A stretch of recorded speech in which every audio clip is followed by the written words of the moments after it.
Hello, I'm Delusion Dispeller, and I'm actually going to talk to you today about appetite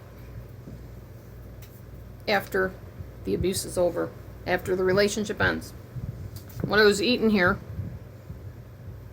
is a yummy, no-bake chocolate peanut butter cookie, and these are wonderful. My husband loves those. Anyway, if you've never had them, make them. They're yummy. But I thought that was appropriate to show you the cookie because we're talking about after the narcissist is done abusing you, you may have a loss of appetite or be ravenously hungry. Let's talk about that a little bit. Anytime you've been overly stressed, it's very common to not want to eat.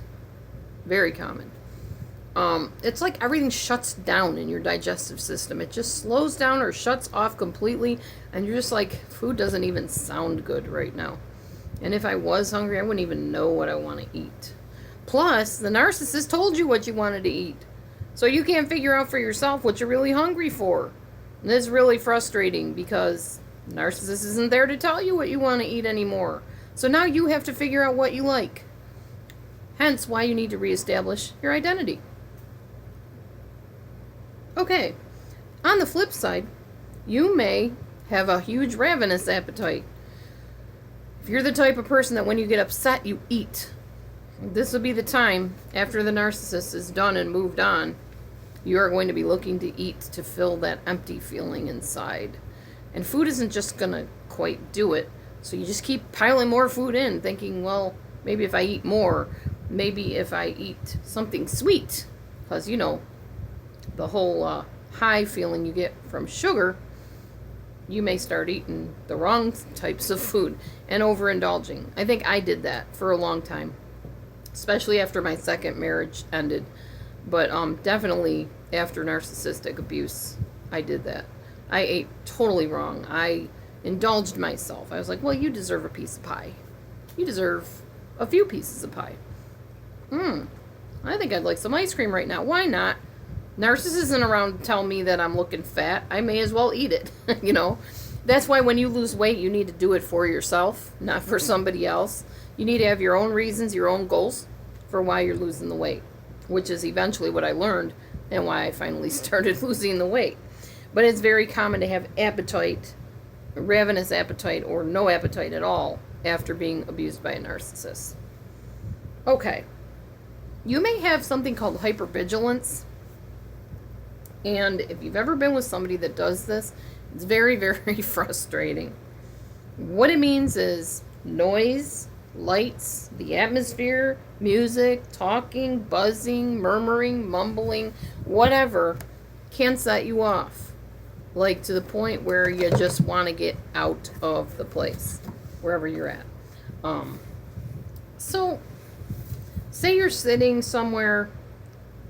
I don't know, I like to talk about the bus because I take the bus a lot. You're sitting on the bus, and there's construction work, and the bus stops, and you're hearing this low murmuring mumble. If you've been narcissistically abused, that mumble could be a trigger to something, or noises just may get on your nerves. Not for any particular reason. It's just this hyper thing that you feel when you're with the narcissist creates other after effects where certain sounds bug the heck out of you. Voices can irritate you. Somebody singing off key can annoy you. For me, repetition sometimes can just really bug me.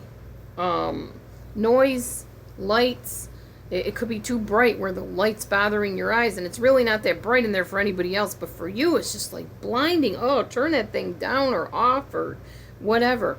All of this is created by all of the upsetment and stress and things that you've been through during the narcissistic relationship.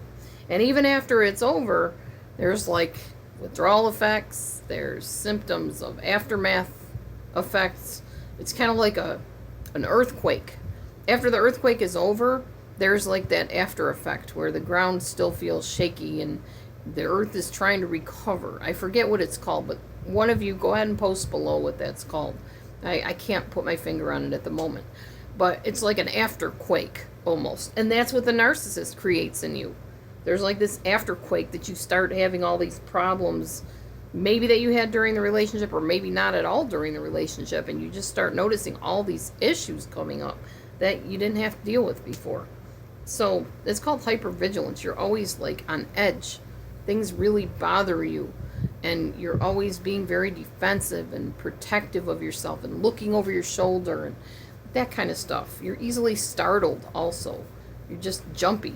You know, just the littlest thing can set you off. Very normal. Okay, as always, if you need help, talk to me. delusiondispeller@gmail.com. Talk to a therapist in person.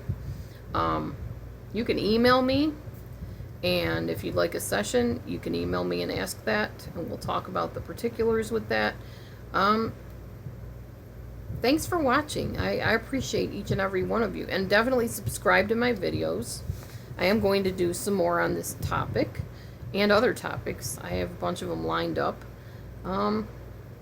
As always, eyes wide open, moving forward. Don't stay stuck. Keep on moving. Talk to safe people. Try to surround yourself with safe people. Spend your time doing safe, balanced things. So, on that note, subscribe to my channel. I'd love to hear from you. And I'd love for you to hear some more from me if you find it insightful and useful in your life. Have a great day.